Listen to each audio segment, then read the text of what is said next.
अस्सलाम वालेकुम, मैं हूँ शमा नाज़ और आज हम बनाएंगे ऑरेंज का जैम जो कि बहुत ही मज़ेदार होता है और बच्चे बड़े सब इसको शौक़ से खाते हैं। अगर आपके भी बच्चे इसको पसंद करते हैं तो उनके लिए टिफ़िन में बनाने के लिए ज़रूर ये बनाइएगा। तो ब्रेड पर लगाकर उनको स्कूल में पैक करके दीजिए, बहुत शौक़ से खाएँगे।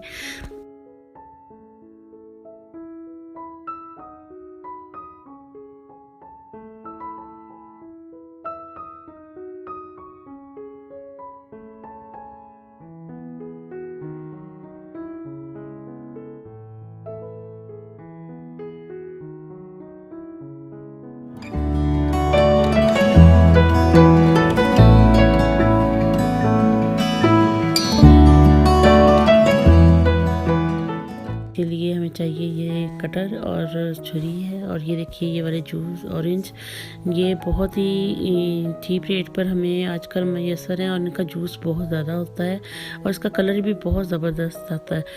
तो चलिए फिर इसको स्टार्ट करते हैं कि कैसे बनाएंगे। तो इसके लिए मुझे ये हाथ से जूस निकालने वाला एक जूसर चाहिए और एक बॉल चाहिए। और चलिए इसको काट लेते हैं। तो यहाँ पे मैंने अपने ऑरेंज को काट लिए 2 पार्ट्स में। तो इसी तरह से मैं सारे ऑरेंज अपने काट लूँगी 2 हिस्से करके।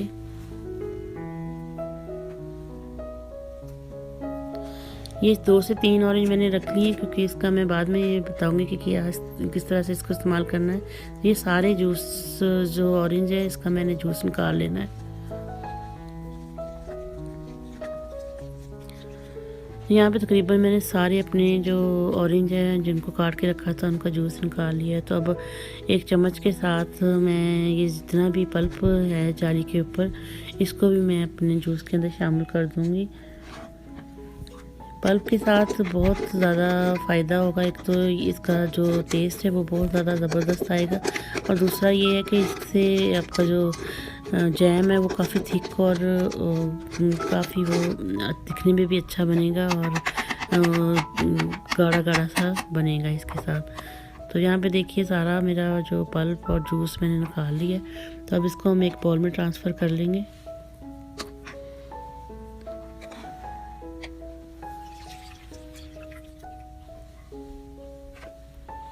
तो देखिए माशाल्लाह कितना ज़बरदस्त इसका कलर आया था। तो अब ये मैंने 3 ऑरेंज अपने रखे हैं।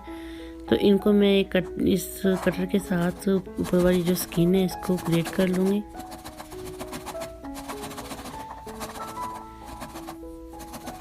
यहाँ पे अगर आपको इसका फ्लेवर अच्छा नहीं लगता है तो आप इसको स्किप भी कर सकते हैं, लेकिन आमतौर पर अगर आप बाज़ार से भी लेने जाते हैं ऑरेंज का जैम तो उसमें ये काट कर डाला जाता है। तो लेकिन यहाँ पे मैं इसको ग्रेट कर रही हूँ क्योंकि ये छोटे छोटे चंक्स जो है ये इसमें काफ़ी अच्छा फ्लेवर देंगे। तो अगर आप स्किप करना चाहें तो कर सकते हैं। तो यहाँ पे मैंने 1 कप के साथ मेजर कर लिया है अपने पैन में जो जूस है इसको। तो यहाँ पे 2 कप मेरे पास जूस है जो तैयार किया है मैंने। तो देखिए इसका कलर कितना ज़बरदस्त आया है।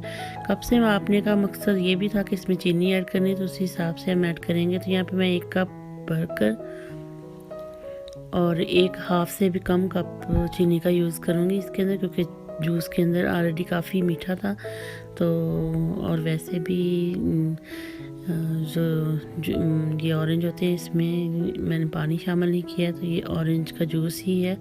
तो इसी को हम इसके अंदर पका लेंगे। और ये साथ मैंने 1 विनेगर का चम्मच डाल दिया इसके अंदर। विनेगर डालने से एक तो ये प्रिजर्व काफ़ी देर तक रहेगा। अगर आप इसको ज़्यादा मकदार में बनाना चाहते हैं तो इसमें विनेगर का यूज़ ज़रूर कीजिएगा। और दूसरा इसके बैलेंस को भी काफ़ी हद तक ये बैलेंस कर देगा, इसके टेस्ट को काफ़ी हद तक बैलेंस कर देगा। तो यहाँ पे मेरे जो जैम है वो पकना शुरू हो चुका है। तो ये है कि आपको इसको पास बैठकर कंटिन्यूसली हिलाते जाना है, क्योंकि अगर आप इसको छोड़कर जाएंगे तो ये झाग की सूरत में बाहर निकल जाएगा और जो कि अच्छी बात नहीं है। तो तकरीबन आपने पास बैठकर ही इसको पकाना। तो ये देखिए काफ़ी हद तक थिक हो गया है हमारा ये जैम। तो अभी हमारा ये रनिंग फॉर्म में है, लेकिन हमें इसको अभी मज़ीद पकाना है।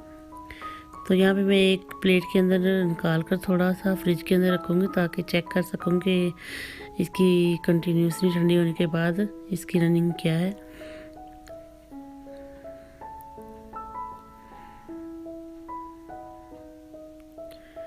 तो आपने इसको मुसलसल लाते जाना है। देखिए कि ये उस हद तक पकाना है ताकि जितना आपका ये था जूस उससे तकरीबन हाफ से थोड़ा ज़्यादा रह जाए।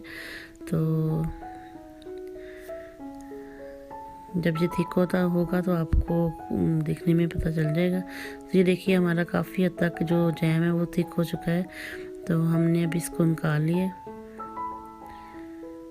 निकालने के बाद आपने 2 से 3 दफ़ा इसको पैन डब्बे या जिसमें भी आपने जार में निकाला इसको 2 से 3 दफ़ा इस तरह से ज़रूर मिक्स करना है। तो देखिए इसका कलर ज़बरदस्त आया है, orange colour, pure orange colour आया है। तो यहाँ पे जो मैंने फ्रिज में रखी थी वो भी चेक कर रहे थे, तो इसकी रनिंग जो फॉल है वो बहुत ज़बरदस्त आ रहा है। तो ये देखिए ठंडा होने के बाद ये किस कदर खूबसूरत और किस कदर ट्रांसपेरेंट नज़र आ रहा है। तो ये बना कर देखिएगा, बच्चे इसे बहुत शौक़ से खाएंगे। तो उम्मीद करूँगी कि अगर आपको ये रेसिपी पसंद आई है तो ज़रूर ट्राई करेंगे, दुआ में याद रखेंगे और चैनल को सब्सक्राइब करेंगे। तो ये देखिए कितना ज़बरदस्त तैयार हुआ है और इसका कलर देखिए, अल्लाह ताला की शान है कि कितना ज़बरदस्त कलर आया है इसका। तो इसको मैं अपने बच्चे के टिफ़िन में डालकर इंशाल्लाह से दूँगी और आप लोग भी ट्राई कीजिएगा। इसको पराठे में भी लगा के दे सकते हैं, इसको ब्रेड पे भी लगा सकते हैं। बच्चे इसको वैसे भी बहुत शौक़ से खाते हैं। तो हेल्दी भी है, ये है कि काफ़ी अच्छा टेस्ट भी है इसका। तो उम्मीद करूँगी कि आप लोग ज़रूर ट्राई करेंगे। अल्लाह हाफ़िज़।